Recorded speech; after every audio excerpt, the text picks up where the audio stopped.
And then the other thing that we're going to do, we're going to answer. We're going to cover the top 25 questions about first-time home buyer mortgages. Yeah, and the rules are different. Yeah. And just like we said a few minutes ago, some of these things are going to be things that, depending upon where you got our information and how you got onto this workshop today. Certainly, if you're working with us, this is some of this information you already have. That's correct. But some of this information we're going to give you if you're working with another lender, they might not want you to know what you're getting ready to find out on this. There's a whole sea of things out there that you really need to be plugged into to know exactly what your options are. Well, Ralph, the first question comes upon, let's just do a basic here. What exactly is a mortgage? What's a mortgage? Works this way.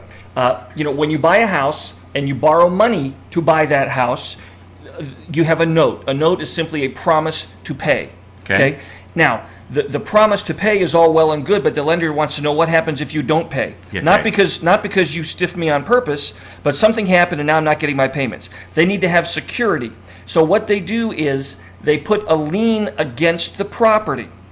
And the lien against the property they tie to that note. So if you don't make the payments on your note, then they can take action against that lien. That lien is the mortgage. So in English, what that means is the note, which is one of the papers they'll sign at closing, correct, is the IOU. That's right. And the mortgage ties the note to the property. Is the collateral. That's correct. Okay, very good.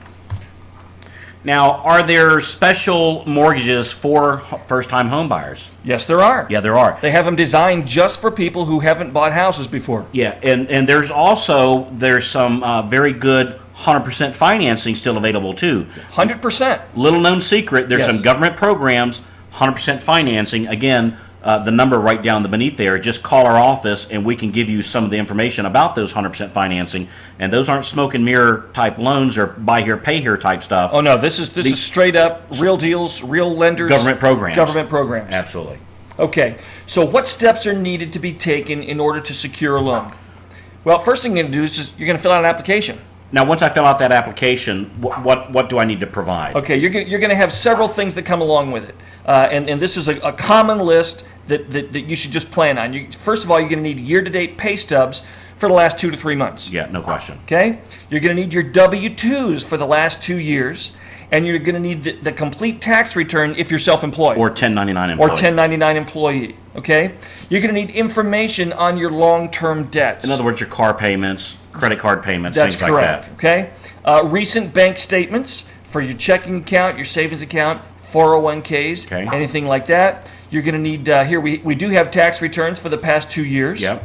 Okay? Proof of any other income. So let's say you get income, say child support or alimony, or maybe some sort of a death benefit, or you won the Illinois State Lottery some years ago. You're having some annuity payments that come into you, anything like that. You'll just need to be able to prove that. You'll also need the address and the description of the property that you're going to buy. Okay? Obviously, you'll need the sales contract. Yeah. And then if you've been renting, they go, well, how do we know that we see that you make your car payment? How do we know that you're going to make your rent payment? So they're going to want to look at a 12-month rental verification of rent. Absolutely. That's right. Okay, so how are pre-qualifying and pre-approval different? This is a great question because there's a lot of misunderstanding here. So I want everybody on a piece of paper right now, write down pre-qualify and then write down pre-approval. And you're going to write kind of like a little list here. So first of all, pre-qualification is informal. It can be done generally over the phone. You can speak to a person, they'll gather some information, and they'll give you a quick pre-qualification. Okay, you're not obligated when you have you haven't signed anything. There's nothing to sign. You haven't done any paperwork, and not only that, the figures that they give you will be ballpark numbers. They're going to be general numbers, and you won't they can't hold you to it because you're not obligated. Frankly, you can't hold them either. It's an informal conversation. In other words, when I ask when somebody calls in on a pre-qualification and say, well, how much do you make? I make around this much. That's good enough for pre-qualifying. That's right. Assuming that's correct, then this will work. Yeah. Now, we strongly recommend that's not what you do. Correct. Here's what you do instead. What you really should do is get a pre-approval. And the pre-approval is a lender's commitment to lend to you. And the way they can lend to you is they collect the items that we listed earlier. They've looked at your pay stub. They looked at your tax returns. They've looked at your contract. They've looked at all these things. All that's been verified. All that's been verified. That's what a pre-approval is. And it gives you, instead of a ballpark figure, This is a definite idea of what you can afford. And let me tell you, you're much more attractive to a seller if you come in with a pre-approval than if you simply have a pre-qualification. Frankly, most real estate agents wouldn't even accept an offer with just a pre-qualification. Correct. So make sure. So what you want to. Too subjective. So where you see the pre-approval there, I want you to kind of circle that and put a star. That's what you want. If you have not been pre-approved yet, by the way, just scroll down there. You see our contact information. You can call us right now. It takes about 5 or 10 minutes to start the process. Absolutely. So what is the credit bureau score, and how do lenders use them? Well, so what's the range of credit scores, Ralph? The credit scores actually range all the way down to 300 and all the way up to 850. And as we can see there, the largest percentage of the population has the biggest single group is there in the 750 range. Now, the take-home message here is, the lower the credit score, the more challenging it is. Correct. The take-home message we want you guys to take home today is that you do have options available for you to buy a home if you have less than perfect credit. This is definitely an area that we can help you with. There are programs for you, and we can help you with that. Again, simply look at the phone number down there, give us a call, and we can give you a great insider report. We got a report, it's called the 10 Myths that the credit bureaus will never tell you. That's right. And it is a killer report. It really is eye-opening. Yeah, it's great. So give that a call. Okay, how can I find out information about my own credit history? Well, there's 3 bureaus. The first one is Equifax, Experian, and TransUnion. The easiest way to find out, Ralph, is just call us for a copy of your report. We can help you out with it. Absolutely. We'll be happy to do that for you. And by the way, do not fall for these online free credit report things.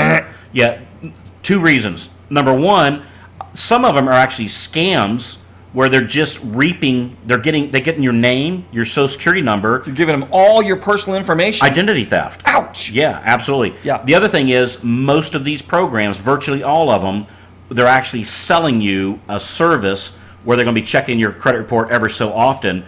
It's kind of in the fine print, so you're actually paying for something that you didn't know you're buying. You're paying for somebody to check your credit, and every time they do, it drops your score. And they're charging you to do it. And they're charging you to do it. So do not do the free online ones. Give us a call, and we can help you with that. Absolutely. Okay. How do I choose the best loan program for me? Well, ask yourself 3 questions. Here's the questions.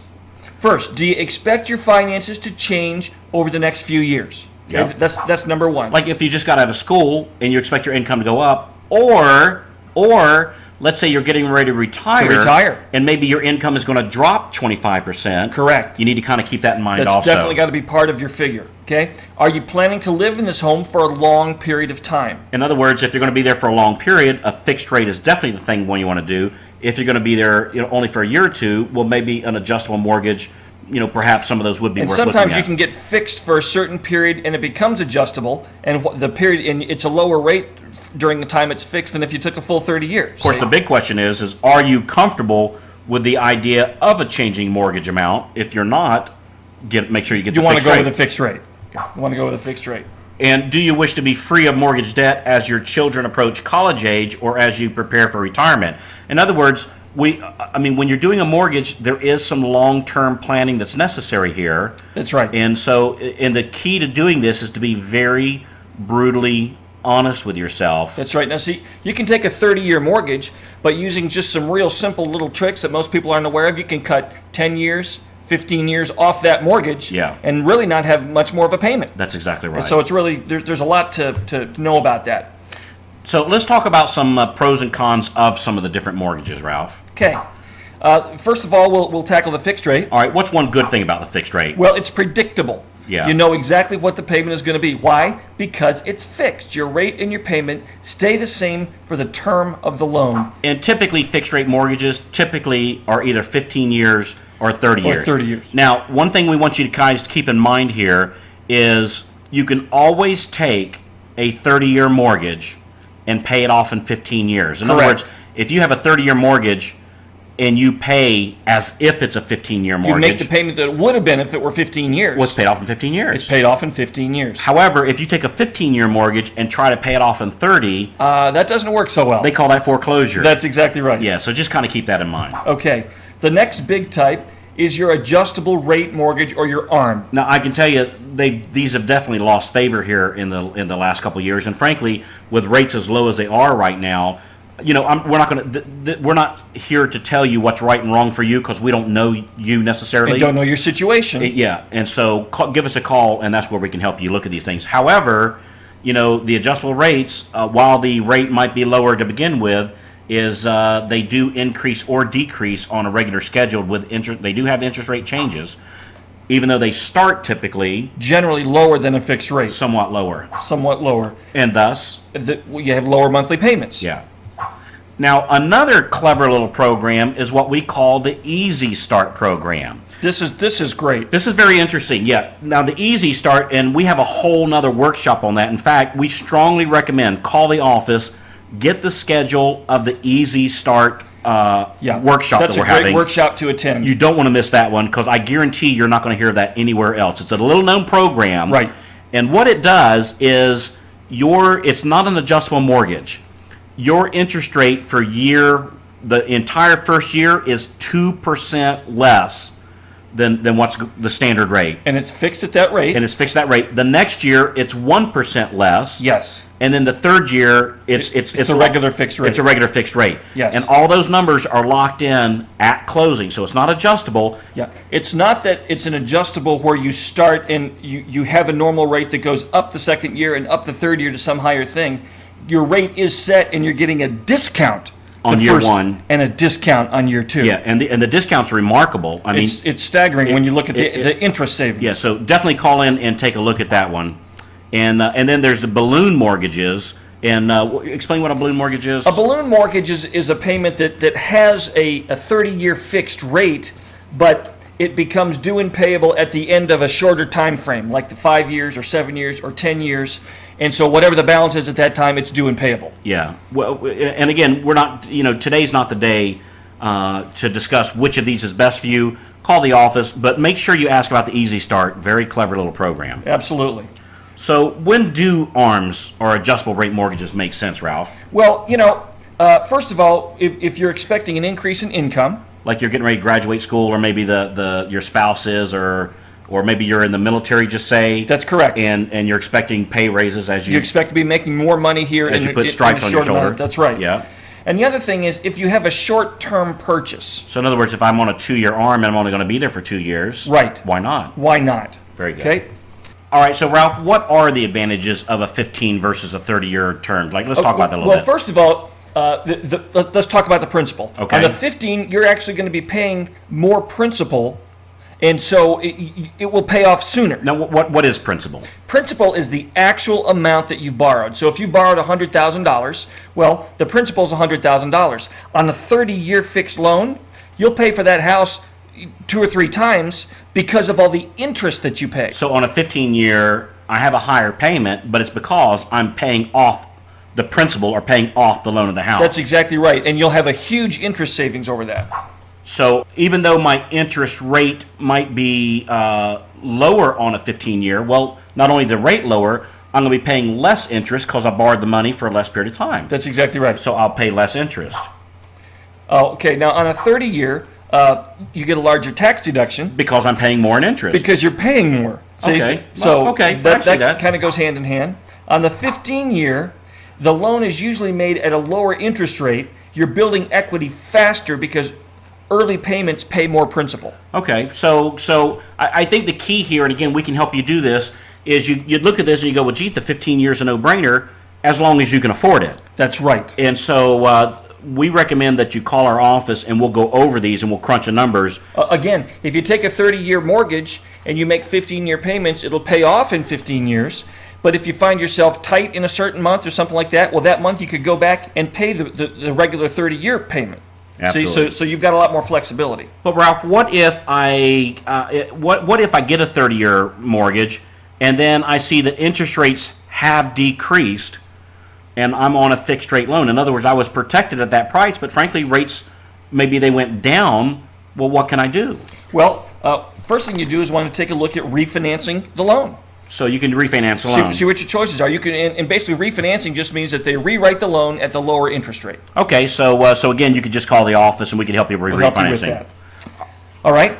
Discount point. What are discount points? So discount points allows you to lower your interest rate. In other words, it actually helps buy down the rate.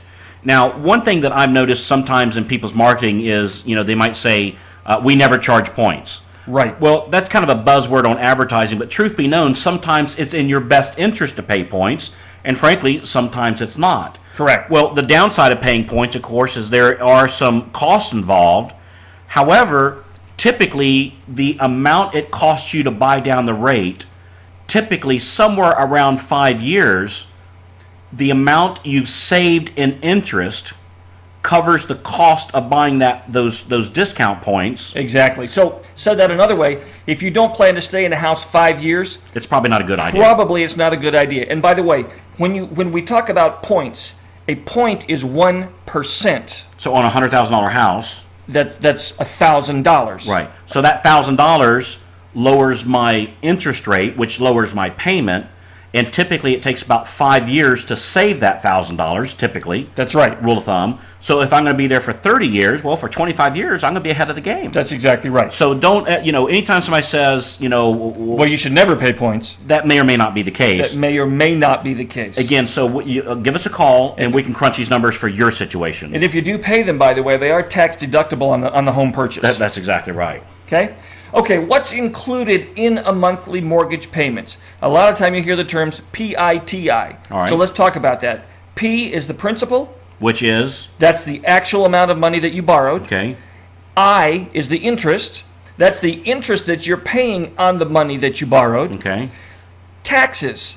The real estate taxes. That's what you pay to your county each year. Okay. And then homeowner's insurance is the other I generally. In case the house burns down. In case the house, that's hazard insurance is the buzzword there. So PITI. And then the other type of insurance that you'll most likely see, depending on how much you borrow, is mortgage insurance. Now, one thing to keep in mind about mortgage insurance does not insure the home. Correct. The mortgage insurance insures the lender. In other words, if you stop making payments, or if somebody stops making payments, the lender has an insurance policy that helps cover the loss. So, the take-home message here is mortgage insurance may or may not be necessary for the particular loan that you're getting. It's actually a premium that you pay to help them.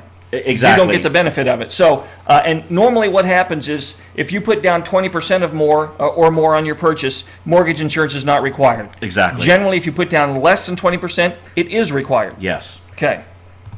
Except with VA loans. Except with a VA, yeah, a government loan is different. Again, this is not the... which is why you need to call us. Yeah, you need to call us, because there's a lot of... I'm sitting here, there's a lot of other...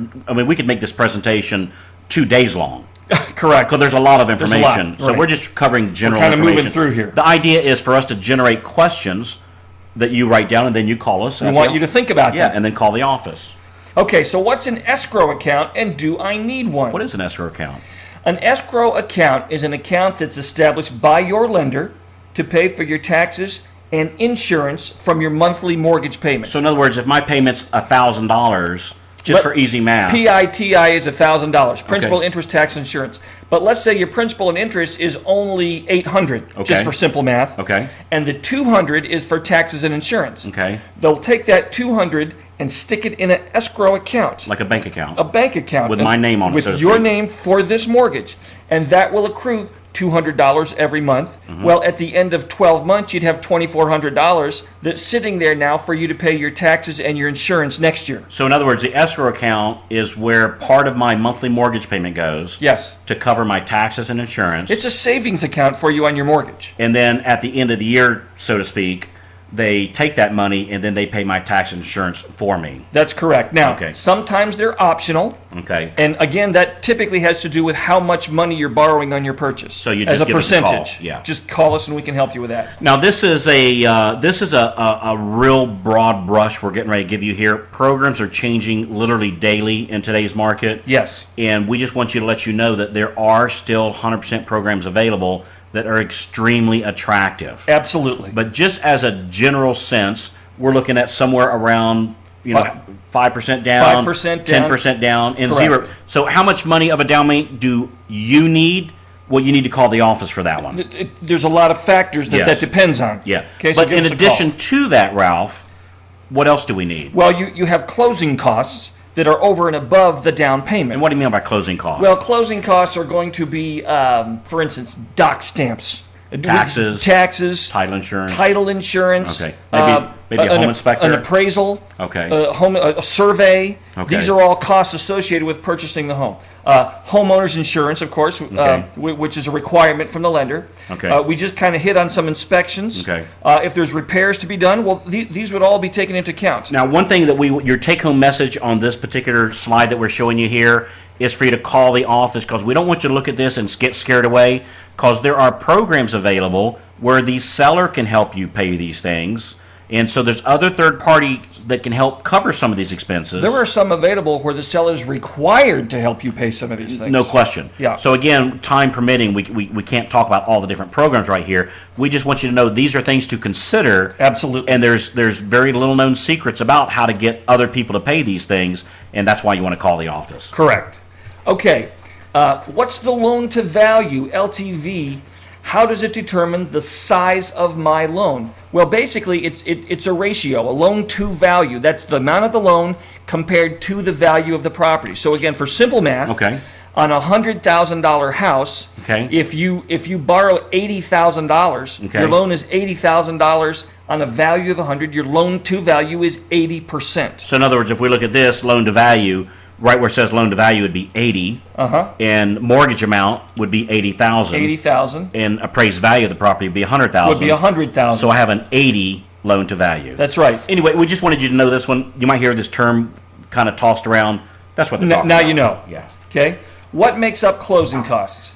Now we touched on this a second ago, but we'll just kind of run through here. And again, these may or may not apply to your particular situation. It's not an exhaustive list. You may have not all of these, or you may have more than these. Exactly, but this is just a general list. Correct. So the first thing you see here, attorneys or escrow fees, property taxes to cover the tax period up to the time you bought it, the interest, a loan origination fee if you have one of those, recording fees to record your documents after the closing. Survey. But again, if you're in a condo, you don't need a survey. So, again, right. these aren't going to apply to everybody. Not everything applies everywhere. The first premium of mortgage insurance, if it's applicable.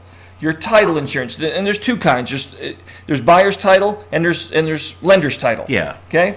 Loan discount points, the first 2 to 3 months payments of the escrow for taxes and insurance, a paid receipt for the homeowner's insurance.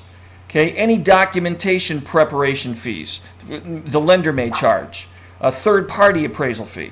So the take-home message in looking at all those is, again, these may or may not apply to your particular situation, and there's very clever little ninja ways to have other people cover these costs for you. And again, to find those, you just give us a call. Give us a call, and we'll find out about your particular situation and what programs are available for you. Right. Okay. So now, what are your responsibilities during the lending process? And we'll kind of move right through these. You need to be sure and read and understand everything before you sign it. Yeah, absolutely. When it comes to the application. Okay. If something is not clear, ask.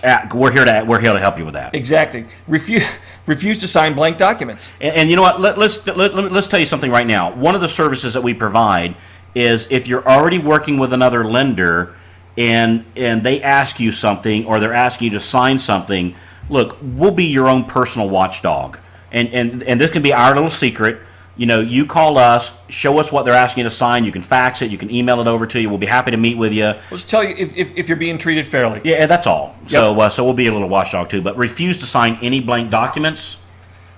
You don't buy property for someone else. No question. Buy for you. Buy it for yourself. Don't overstate your income. Yeah. There's a word for that. Well, 2, mortgage fraud. Yeah. And that can come back to bite you later. You don't want to mess around with that. Don't overstate how long you've been employed. This all has to do with being honest. Just being honest on your application, especially in today's market. Right. They look at things with a jaundiced eye. Yeah, a jaundiced eye. So you want to make sure that everything's above board. Don't overestimate or overstate your assets. Okay. Accurately report your debts. Don't leave anything out. Don't change your income tax returns for any reason. Absolutely. Okay. Tell the whole truth about any gifts you're receiving. Don't list fake co-borrowers. Oh my gosh. And guys, this is for your protection on some of these. Yeah, absolutely. Yeah. Now look, when stuff like this we're mentioning, if everything goes fine, It's not an issue. But let me tell you, the first time something doesn't happen right, and the lender finds out that they made the loan based on false information you gave them, it's not good. It's not good. You got a real problem. It's not good. So you be truthful about your credit problems, past and present. Be honest about your intention to occupy the home. Is it going to be an investment home, or are you going to live there? Don't provide false supporting documents. So the bottom line on all this is, it's best if you have some issues or a situation, just simply give us a call and talk to us about it. Let us know what your situation is, because there is almost no situation that we can't find a solution for. And let me tell you, you can't shock us. No, you're not going to tell us something we haven't heard or show us something we haven't seen. And trust us, we understand that in today's economy, things have been tough for some people. Yes. And we just want you to know that it's not your fault. Right. There's help available. And give us a call. If you have credit issues, again, we have a whole nother workshop on that. There are definitely some answers for that. Having credit issues is never a reason not to buy a house. That's correct. Okay. Just real quick, Ralph, what exactly, and again, we might hear this term a little bit, just kind of real quickly, what is RESPA? RESPA, you can see right here, the Real Estate Settlement and Procedures Act. It actually is an act of Congress that governs how closings work on real estate transactions. It protects you as a borrower from lending abuses. And so the bottom line is, all costs associated with the loan and buying a house must be fully disclosed with you. And if the if the lender and the real estate agent are related, certainly nothing wrong with that. That's right. They just have to disclose. They've got to disclose we got a relationship. That's exactly right. Nothing wrong with the relationship, but you need to know them. That's exactly right. Okay. So what happens after I've applied for the loan? Okay, good question. Typically, in today's market, to actually close on the loan once you have a property is going to be between 4 and 6 weeks. Now, I'm going to tell you, we've seen it in extraordinary situation happening in substantially less time than that. Yes. And we've seen it happen substantially longer than that. Substantially longer. The thing is, years ago, just the approval process took a long time. Now, for most loan types, these are underwritten by computers, and honestly, you can have a real approval back in minutes. Yeah. And so then the rest of that is getting items together, supporting documents, and get to the closing table. Now, here's the big deal: is when your real estate agent or your lender asks you for something, they're not asking you because they want to be hard on you or anything. They're asking or being nosy. Or being nosy. They're asking because the underwriter or the person that actually loans the money or the government agency that evaluates the loan is asking for it. Correct. And we can't say, well, it's going to be inconvenient for them to do that. It doesn't matter. Then it's going to be inconvenient for them to lend you money. Yeah, that's exactly right. So keep in mind that we're on your team. We got your back. We're not the bad guy. We're the good guy. Oh no, we're definitely in your batter's box. No question about it. And we're there to help you. So I can't overemphasize. Use our resources. Help me help you. Absolutely. That's what this does. Okay, so the loan gets approved, and then you schedule a closing date. Very good. Okay. So what should we be looking out for during the final walkthrough? What is a final walkthrough? The final walkthrough is your loan's approved, your closing is scheduled. In fact, if it's in the afternoon, you might have the final walkthrough of the property the morning before you go to closing or immediately before you go to the closing table. You actually go to the property and walk through the house to see it in its final state before you take ownership. In other words, you're making sure that the kitchen sink is still there. It's still there. Did somebody come and swipe my cabinets? Yeah. Is there? Or the contract said the fridge is going to be here. Is it here? Yeah. See? Or something was going to be fixed. Was it fixed? Something was going to be fixed. So what do you do, Ralph? You examine every corner of the empty house. It's way easier to look at it before you put a bunch of furniture in it. Okay? Check floor to ceiling. Be sure the seller fixed any problems that were promised. And be sure everything is perfect before you close. Oh, but we'll take care of that after closing, Ralph. Yeah. Boop. Hey, hold on, Pinocchio. Yeah, talk to the hand. Exactly. You want it done before you close. And look, that may ruffle some feathers. Somebody might go, oh, for crying out loud, you can trust me, I'll take care of it. Look, I do trust you. Yeah. Let's fix it now. That way trust doesn't even come into the picture. Exactly. Okay? Absolutely. All right. What can I expect to happen on closing day? All right. Well, now, sometimes your insurance has to be paid ahead of time, so you may have already paid that. If you haven't, you'll be bringing your first year of insurance onto the closing date. Yep. Now the other thing is, Ralph, do I just bring my checkbook and write a check for the balance? You cannot bring a personal check. You must bring a cashier's check for the money that you're putting down on the property. It must be basically it's certified funds. Okay. I'd almost say bring cash, but that's hard to deal with. Yeah. You want certified funds, which means they know that the check is guaranteed and can't bounce. Okay, and what else do I need? You'll get proof of your inspections or your warranties. So in other words, I actually want to see these things. You actually want to see them. You don't just want to hear that they exist. So then what do I do? Frankly, you're gonna sign the documents on the dotted line. Okay, the mortgage note, the note, the mortgage, and the deed of trust. Depending on what state you live in, these all have different names. Okay. Okay. So. And then now we have a binding sales contract. A binding sales contract. And then what I go home with? You go home with the keys. Well, that's pretty cool. Absolutely. Couple last questions, Ralph. Can I pay off my loan ahead of schedule? Absolutely, you can. Yeah. Now, just be aware that certain lenders will give you better terms on the front end if you'll accept some sort of a prepayment penalty. So in other words, just check with the lender to see are there any prepayment penalties. That's right. They're certainly less popular today than they have been. But than again, they used to be. This is not we don't have time here to discuss the pros and cons of it. Yeah. If you want some information about that, just simply call the office. That's right. We'll be glad to help. And we'll be glad to talk about that. Wait. Stop the presses here, Ralph. Yeah. You're holding out on us. The beginning of this presentation, it said there was 25 questions. That's correct. I've been sitting here counting. Yes. I only counted 23. Where's the other 2 questions? Well, see, Carl, that's because I've got 2 questions for you. Okay. So what's those 2 questions? The 2 questions are, what are the 10 questions a person must ask their home inspector before deciding to buy a house? Okay? That's one question. Okay. And the other one is, what's the best way to negotiate my contract? What do I need to know on the front end before I sign a contract? So guys, what we have here at the mortgage company, we have 2 reports that you absolutely positively must have in your hand. Time does not permit us to go over them here. That's right. Number 1 is the 10 things you must ask your home inspector in today's market. We're going to give this to you. Free to you. Free to you.